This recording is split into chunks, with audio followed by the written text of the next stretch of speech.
formas para que possamos alcançar objetivos.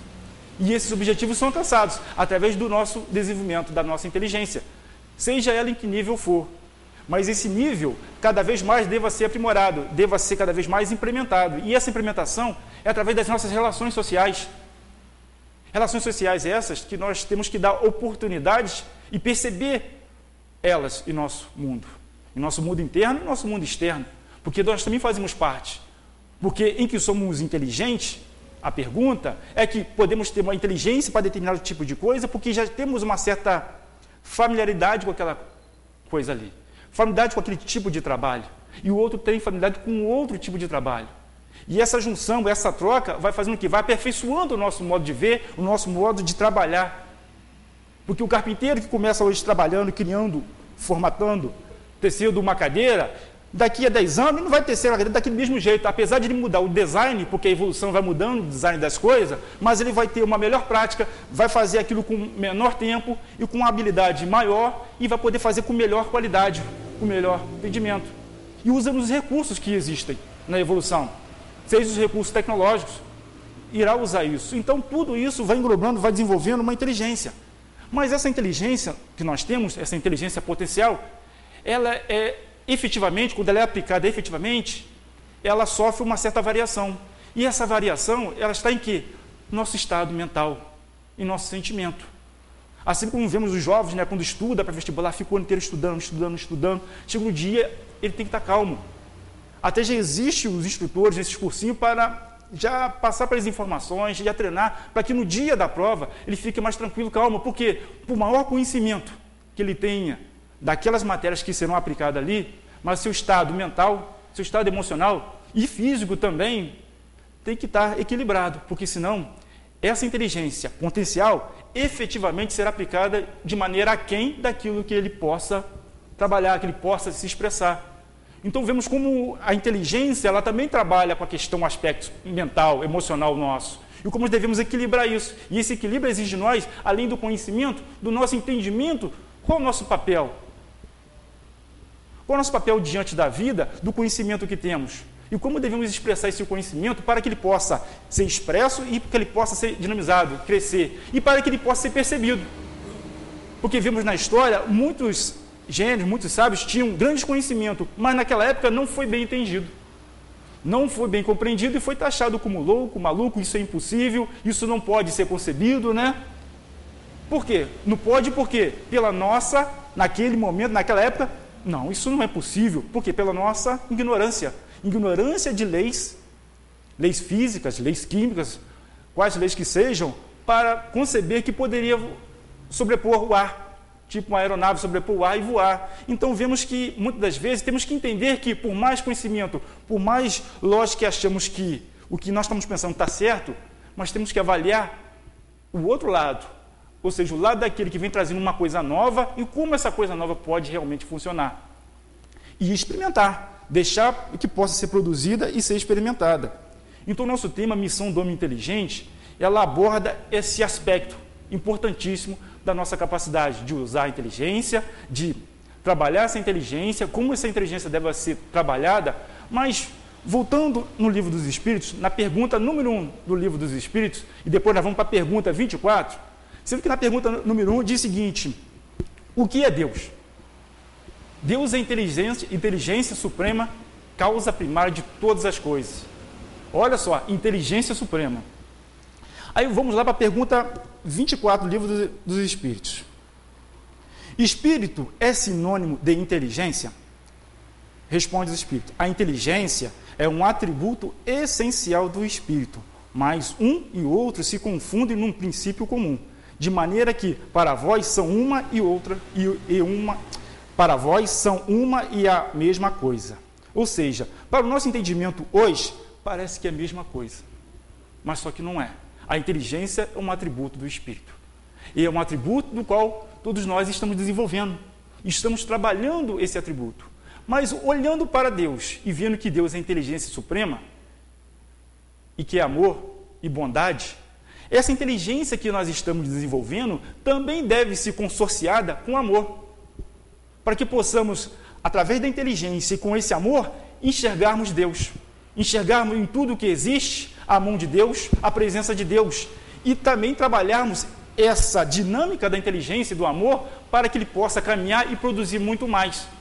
E esse muito mais é o quê? É a troca, é a transformação, porque quanto mais a gente compartilha o amor, mais nós sentimos, né, o bem, mais sentimos melhores, mais controlamos as nossas ansiedades, porque nós estamos doando, nós estamos trabalhando o amor, um amor sem querer nada em troca, um amor que consola, um amor que informa, um amor que é solidário, um amor que vê no outro não um concorrente, não somente um agressor, que pode ser até um agressor naquele momento, mas é um ser que está em evolução, está em crescimento. Mas quando a inteligência ela se consorcia desse amor e começa a produzir o quê? Através das ideias, das inteligências, produzir equipamentos, aparatos, produzir formas para que o outro possa melhor se arregimentar de conhecimento, de informação, para que ele possa sair daquela situação que ele se encontra, para que ele possa olhar para o céu e não somente ver as nuvens, ver a chuva, mas ver além dessa nuvem, dessa chuva, algo além. E algo além que possa ser buscado, que possa ser entendido e compreendido, mas que depende da nossa evolução, do nosso crescimento. E é um crescimento que se faz paulatinamente, que faz gradativamente. E isso gradativamente, nós temos que ter a paciência, nós temos que ter a compaixão, a tolerância, para que possamos todos, assim como aqueles que estão aprendendo, nós também, em determinado momento, tivemos que ter a paciência daqueles que nos ensinavam, o entendimento, a compaixão, a perseverança para que pudéssemos, naquele momento, entender certas fórmulas, entender certa forma de se lidar com o outro, certas formas de entender como podemos progredir na vida, mas não na vida só física, mas na vida, nessa vida que está além dessa dimensão espacial aqui da Terra, ou desse tempo, entender como podemos ser navegantes dessa vida, mas sendo mais senhores de si, sabendo dominar as nossas vicissitudes, sabendo compreender o quanto precisamos melhorar e o quanto precisamos compartilhar o nosso saber, o nosso conhecimento, as nossas ideias mirabolantes, mas que podem salvar vidas, podem ajudar pessoas, podem colaborar para que o mundo se torne melhor. E se o mundo se torna melhor, e se o mundo cada vez se torna pessoas que têm uma melhor capacidade de entender o que estamos fazendo, o que estamos realizando, melhor para nós. Por que adianta criarmos uma coisa mirabolante, mas ninguém entende, fica na frente plantado, que coisa linda, mas para que é isso? E um perguntando para o outro, para que é isso, para que é isso? Que efeito tem isso? Vai ter um efeito primeiro, uma coisa espantosa, mas depois vai cair no esquecimento, vai cair na inutilidade. E essa inutilidade, do qual aqui no Evangelho segundo o Espiritismo, a missão do homem inteligente na Terra deva trabalhar, deva combater, para que a inteligência, para o conhecimento, que muitas das vezes nós pensamos que nosso conhecimento é pouco. Não é um conhecimento igual daquele pessoa inteligente, daquele sábio. Pois o que eu vou fazer? Eu não tenho. Cada um de nós tem uma inteligência. Como está aqui no Livro dos Espíritos, 24, inteligência é um atributo do Espírito. Então, Deus é a inteligência suprema, cada um de nós fomos criados para desenvolver essa inteligência, essa capacidade. E à medida que consociamos essa inteligência com amor, cada vez mais o nosso progresso, a nossa evolução, o nosso crescimento ficará mais ampliado, ficará melhor e seremos mais compreendidos. Seremos mais compreendidos, as pessoas poderão entender melhor e nós entenderemos melhor, porque o conhecimento ele está sempre crescendo, sempre desenvolvendo. Mas ele se desenvolve à medida que a gente se desenvolve também. É como nadar. À medida que vamos nadar, entrar na água, nós vamos desenvolvendo e vamos realmente aprender a nadar. Se pegar um livro de natação e só ler, nós vamos saber muito de natação. Mas na hora que o barco afundar, na hora que surgir uma situação em que precisamos nos predispor a pular, a cair no mar ou numa piscina para salvar uma vida, para pular para pegar alguma coisa, ou para uma concorrência, uma brincadeira, e aí? Não sabemos. Porque não experimentamos, assim como conhecimento. Devemos saber, conhecer, entender e estudar, mas devemos também ir praticando esse conhecimento e compartilhando esse conhecimento, porque ele cresce, ele se transforma dentro de nós.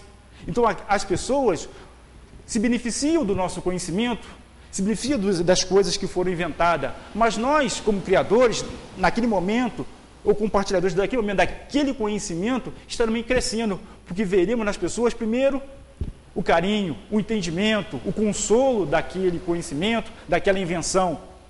Então, veremos também naquele a satisfação de ele entender que é estudando, é entendendo, é compreendendo que podemos fazer cada vez mais por nós e pelo próximo. E assim, cada vez mais, chegaremos mais próximo de entender Deus, de compreender Deus e de enxergar todo o amor e bondade que Ele tem para conosco. Porque a cada dia, a cada momento, Ele nos dá oportunidade. Oportunidade para podermos o quê? Exercitar, acordarmos, despertarmos, usarmos a nossa inteligência. A inteligência para poder matar nossa sede, inteligência para matar nossa fome, inteligência para podermos alcançar objetivos que temos, sonhos que temos. Porque cada um de nós temos sonhos, temos objetivos, mas precisamos ter a inteligência, o equilíbrio emocional, a objetividade e a persistência, a perseverança para alcançar. E esses esforços todos, harmonizados, coordenados, ligados, eles vão chegar a um ponto concreto e vão fazer cada vez mais nós caminharmos. Então, do nosso nascimento físico, nessa encarnação, por exemplo, até nosso desencarne, nós estaremos aprendendo e desenvolvendo a nossa inteligência. E após essa passagem, estaremos também aprendendo e desenvolvendo essa inteligência. Uma inteligência que vai se somando vidas em vidas. E à medida que ela vai sendo trabalhada com bem, com o intuito de beneficiar não só a nós, mas ao próximo, ela vai somando e ela vai se tornando realidade em nosso dia a dia, realidade na nossa vida, enquanto espírito. E isso é importantíssimo, porque é isso que todos nós queremos, isso que todos nós buscamos, que é a felicidade. E para chegar à felicidade, que a felicidade não se chega, não é um lugar, mas é uma forma de se conduzir diante da vida, para alcançarmos e termos uma maior constância da felicidade no nosso percurso na vida, faz-se necessário o quê? Nós temos o amor e a inteligência trabalhando, se conjugando ali, para que possamos utilizar a bondade, mas também a inteligência, o bom senso, a consciência, o entendimento, para que possamos ser bons, mas efetivamente bons naquilo que fomos fazer e naquilo que fomos compartilhar, retribuir, distribuir para com o próximo. Então, o nosso tema de hoje, que foi a missão do homem inteligente na Terra, que o Evangelho aborda muito bem, é esse ponto de utilizarmos a nossa inteligência em benefício nosso, em benefício do próximo, em benefício das leis de Deus, que está aí para todos nós, trabalharmos, pensarmos, refletirmos e utilizar, cada um com a sua inteligência, com o seu potinho, mas contribuir ali, dia a dia, transformando, pensando, idealizando, criando, pensando, porque muitas vezes pensamos, está tudo inventado, tudo criado, já criaram o guarda-chuva, já criaram o ventilador, o que eu vou criar? Não tem nada, sempre tem uma coisa para ser criada, sempre surge alguma coisa. Assim, anos atrás também não acreditava, tinha criado a roda, tantos anos atrás, hoje em dia já não precisa nem de roda, hoje em dia carro não precisa nem de roda, trem não precisa nem de roda, então vai ser outra coisa. Então sempre vai se transformando. Então sempre a gente pode tirar alguma coisa da cachola. Mas por isso a gente tem que estar desperto, tem que estar alerta, esperto e sempre pensando, fazer alguma coisa útil, prática, porque aí vai ter um sentido maior, vai ter um objetivo maior, porque as coisas mudam. Mas as coisas mudam na medida que nós vamos mudando. E para a gente mudar é a parte mais difícil, mas não é a parte impossível. Porque impossível seria o quê? Nada, porque se para Deus nada é impossível, nós somos filhos de Deus, nós temos que trabalhar, nós temos que pensar e caminhar com mais amor, com mais fraternidade e entendendo melhor esse universo que está aí, que não é tão pequenininho, que é grandioso, mas depende de nós, como estamos olhando para ele, para compreender e sermos melhores, mais fortes, mais conscientes e firmes em nosso passo. Uma boa noite para todos. Muito bem, viram? O Washington, há 5 anos mais ou menos, o Washington estava participando aqui com a gente, começando a falar e tal, depois ele sumiu. Eu devo explicar que ele esteve num deserto, se especializando, e depois ele voltou muito melhor, tá vendo? Então, as pessoas quando somem assim, que bom, né? Mas muito bem. Então, aí o Washington cria da casa, né? Aprendi junto aqui com a gente, então tá muito bem. Agora a Alba Valéria.